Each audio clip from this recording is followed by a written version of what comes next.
Hello guys, welcome back to my YouTube channel EN लर्नर। सभी आप सब अच्छे होंगे। तो चलिए गाइस, आज की क्लास को स्टार्ट करेंगे। तो आज की क्लास आपकी रहने वाली है यूजीसी की न्यू गाइडलाइंस, जो कि आपकी स्टार्ट की गई है 2024 को लेकर। अब अगर आपको पीएचडी करना है तो आपको क्या मेथड अपनाना होगा, नेट करना होगा क्या मेथड, या फिर आपका जीआरएफ आपका 1 साल का होगा या फिर ज़्यादा का। हर एक पॉइंट जो आपके सामने रखेंगे। आपने इससे पहले 1000 वीडियो देख ली होगी, लेकिन जो आज की वीडियो रहने वाली है, एक तो बहुत ही कम टाइम में आपको सटीक जानकारी देंगे और सारी ही चीज़ें जो आपका पूरा नोटिस आया है वो आपके सामने यहाँ पर क्लियर करेंगे। तो चलिए, वीडियो को स्टार्ट करने से पहले अगर आपने अभी तक चैनल को सब्सक्राइब नहीं किया तो प्लीज़ चैनल को सब्सक्राइब कर लीजिए, बेल आइकन कॉन रखना, ताकि आपको ऐसे ही इंपॉर्टेंट वीडियो की नोटिफिकेशन मिल सके। तो चलिए, अगर बात करें हम आपके यूजीसी न्यू गाइडलाइन, जो कि आपके यहाँ पर 27 में आई थी, इसमें जो आपका बहुत बड़ा बदलाव किया गया। क्या बदलाव किया गया? आपके पास 3 चीजें होती है। एक होती है आपकी पीएचडी, इसके बाद आपका नेट और आपका जीआरएफ। ये 3 चीजें होती है अगर आप असिस्टेंट प्रोफेसर बनना चाहते हो। पहले जो कभी आपका यूजीसी नेट का नोटिस आया था, उसमें क्या था, अगर आपको असिस्टेंट प्रोफेसर बनना है तो आपका नेट जो है अनिवार्य है। अगर नेट क्लियर नहीं है तो आप असिस्टेंट प्रोफेसर नहीं बन सकते। ठीक है, ये था आपका नेट को लेकर। ठीक है, नेट क्या है, असिस्टेंट प्रोफेसर को बनाने के लिए आपका नेट क्लियर होना चाहिए। लेकिन अब इन्होंने जो आपकी पीएचडी, अगर आप पीएचडी करना चाहते हो तो क्या मेथड अपनाओगे? अगर हम बात करें, पीएचडी के 2 मेथड होते थे। एक आप क्या करते थे, आप सीधा नेट करते थे, इसके बाद पीएचडी के लिए इंटरव्यू देते थे। दूसरा मेथड क्या था, आप एंट्रेंस देते थे और इसके बाद जो है आप इंटरव्यू देते थे और इसके बाद जो है आप एडमिशन लेते थे। ये मेथड आपके पीएचडी के 2 तरीके के मेथड अपनाए जाते थे। लेकिन यूजीसी ने अभी सब चीजों को मना कर दिया। अगर अब आपको पीएचडी करनी है तो नेट और जीआरएफ दोनों का सिलेबस आपको पढ़ना होगा। अगर बात करें पीएचडी करते हो तो आप क्या कर सकते हो, आपके नाम के आगे डॉक्टर लग सकता है, बहुत सारे बेनिफिट आपको मिलते हैं। अगर बात करें नेट, अगर आप नेट क्लियर कर लेते हो तो क्या कर सकते हो, इसके बाद आप पीएचडी कर सकते हो, असिस्टेंट प्रोफेसर बन सकते हो। अगर बात करें आपका जीआरएफ क्या, अगर आप जीआरएफ क्लियर करते हो तो आप असिस्टेंट प्रोफेसर बन सकते हो, पीएचडी भी कर सकते हो। और जो आप पीएचडी करते हो उसमें जो भी आपका खर्चा आता है, जो भी आपके पैसे लगते हैं, वो सब आपको सरकार देगी।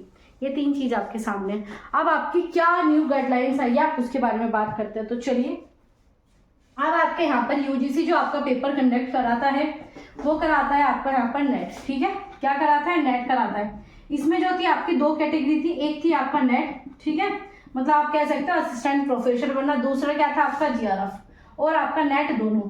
ठीक है, जीआरएफ और आपका नेट दोनों। ठीक है, ये तो आपकी पहले कैटेगरी होती थी। जब भी आप यूजीसी नेट का फॉर्म फिल करते थे तो आपको ये 2 कैटेगरी मिलती थी कि आप असिस्टेंट प्रोफेसर के लिए अप्लाई कर रहे हो या फिर आप जीआरएफ के लिए कर रहे हो। ये 2 चीजें देखने को मिलती थी। लेकिन अब ये दोनों कट होकर क्या आ गई, अब आपके सामने आ गई ये 3 चीजें।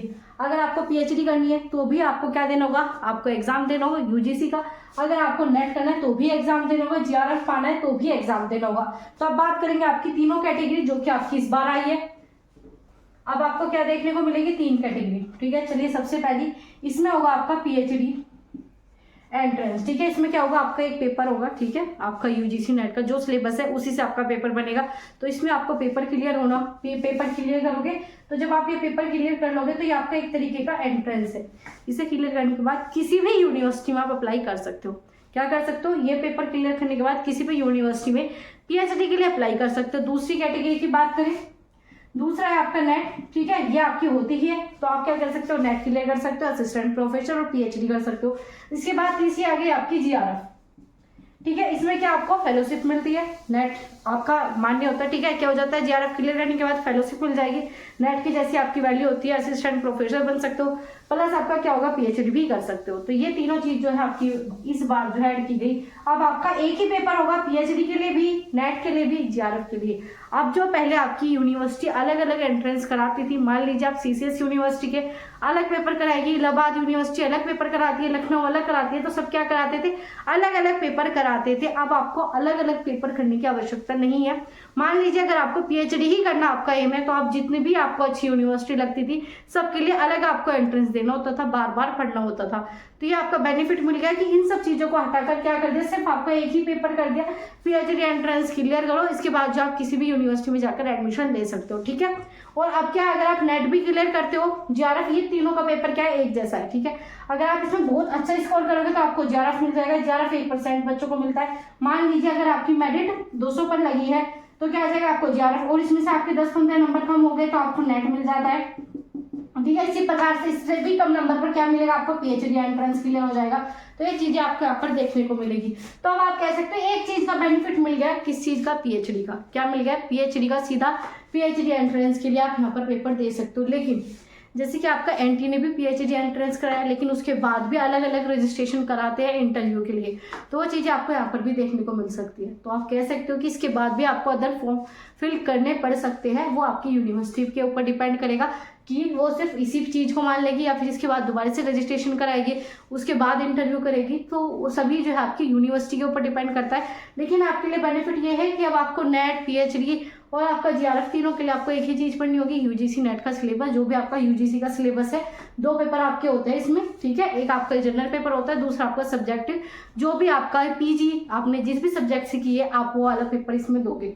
तो चीज़ें आपकी क्लियर हुई। यूजीसी की न्यू गाइडलाइन जो कि आपके इतने सारे पेज में आई है, वो सब आपका यही कहना चाहता है। क्या कहना चाहता है कि आपकी अब 3 कैटेगरी है। पहली है या तो आप सिर्फ इसके लिए अप्लाई कर लो पीएचडी के लिए, या सिर्फ आप यहाँ पर नेट के लिए अप्लाई कर लो, या फिर आप जीआरएफ के लिए, या फिर आप तीनों के लिए भी अप्लाई कर सकते हो, ठीक है।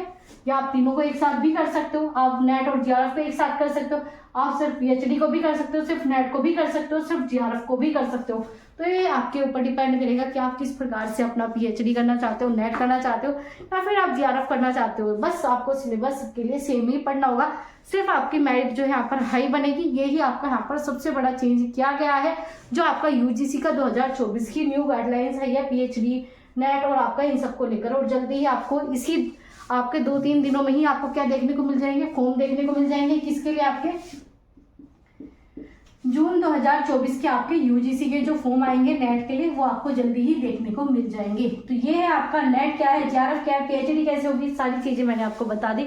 फिर भी कोई डाउट है, कोई भी कंफ्यूजन है, कोई भी आपकी क्वेरीज होती है, तो आप हमें कमेंट कर सकते हो, क्योंकि आपके सभी कमेंट का यहाँ पर रिप्लाई दिया जाता है। तो चलिए गाइस, मिलेंगे आपसे अगली वीडियो में। तब तक अपना ध्यान रखिए।